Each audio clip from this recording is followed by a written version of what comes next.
unpatented method to finding that special someone, also known as why I'm still single. My scientifically disproven, unpatented method to finding that special someone, also known as why I'm still single. Anthony Sariol.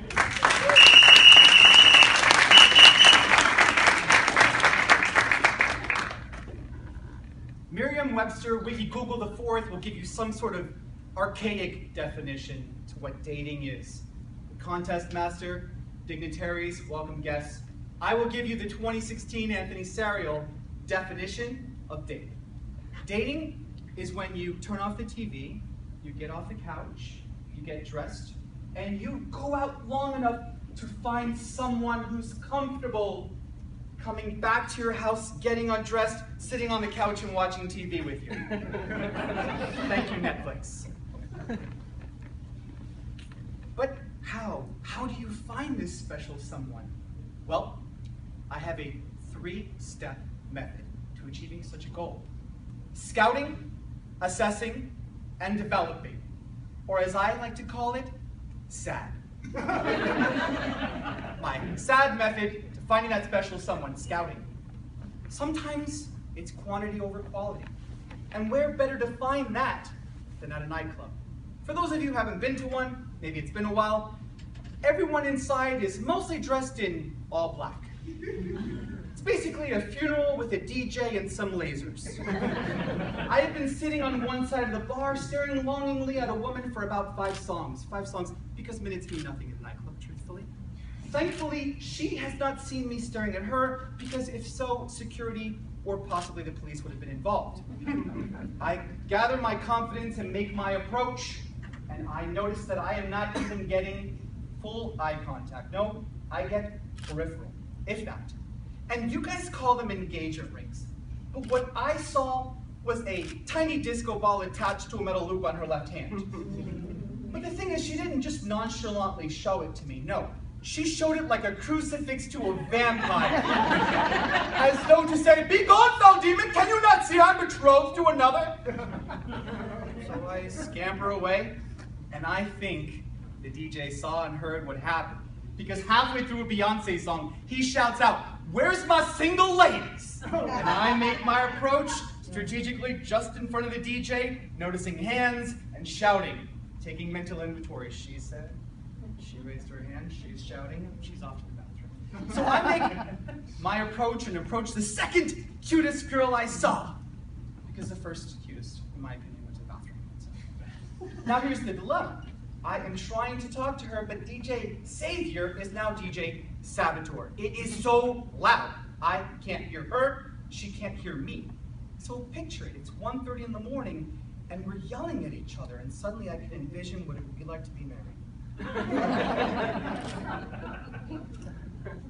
But luckily, before her friend, the first cutest girl, pulls her away from me, I made a point to exchange numbers at the very least. Go me. Assessing. How can we develop some sort of algorithmic, some sort of filtration? Because there's so many candidates. The world is so heavily populated. Thank you, online dating. I like the idea of meeting people online because I don't like the idea of someone lying to my face. But if you have looked at modern day dating online, it's like a menu, literally. What are you in the mood for? Asian, Spanish, Italian, French, authentic American? And a lot of these profiles I'm looking at, the girls are talking about, oh, I like Pinot Grigio, Pinot Noir. So once again, back to a dinner menu. This date pairs really well with the Pinot Noir. The special's on Thursday. And so you work through the filter, and it's a question of how hungry are you? The problem is, most of our communication is through photos. And I'm doubting what I see. Why? Because apparently everyone today is skilled at Photoshop. I don't even know how to install it. If you find yourself in this predicament, I found a foolproof plan. I simply asked her, I said, hey, I'm really excited. I'm just typing. I'm really excited, my keyboard's really small. I'm really excited about seeing you. It's been about 2 months we've been speaking. I'm really excited also that we're going to meet at the food court of the mall. She preferred the food court of the mall because she needs witnesses to feel comfortable eating next to me. And nothing at the food court costs more than $9, so it was a win-win situation. So I said, could you do me a favor? Could you send me a picture of you holding today's newspaper? I just need to make sure that's what you look like now.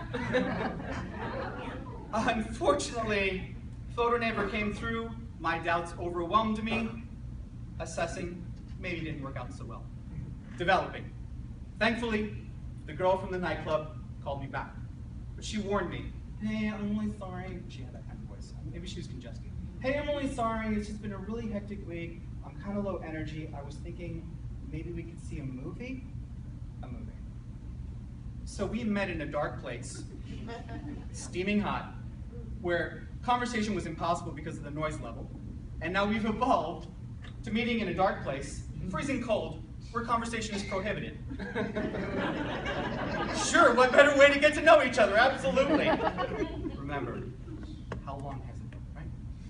So I pick her up in the kind of vehicle that says the kind of man that I am in a relationship. A 1995 Volvo 850 with 248,000 miles. The car started making noises, and I was in this predicament. I can fix what I know is wrong, what I've been hearing for years, or I could get rid of it and find something younger and prettier that I'm more comfortable bringing to my high school reunion in 4 months. I stayed with the car. That says the kind of person I am. So we see a romantic comedy because, as a gentleman, I let her choose. And afterwards, she asked me, what'd you think of the movie? Never asked, honestly, but I did. Honestly? Yes, of course, honestly. It's a lie. The guy found out where she lived, arrived at her home, and gave her flowers. In real life, that doesn't get you a soulmate. That gets you a cellmate. People call the cops for stuff like that. It was one of those Gerard Butler, George Clooney, some guy who did action movies with Drew Barrymore or Julia Roberts, some woman who mysteriously can play the same age for 20 years and be single. But truthfully, I'm here as part of the Scared Straight program. Married people, I hope you haven't been tuning out, and single people, listen up. It's a crazy world. If you have someone, hold on to them. If you haven't, be honest, be authentic, find them, and continue to be that way. Because not only is the grass not greener on the other side, most of it's been paved. Context matter.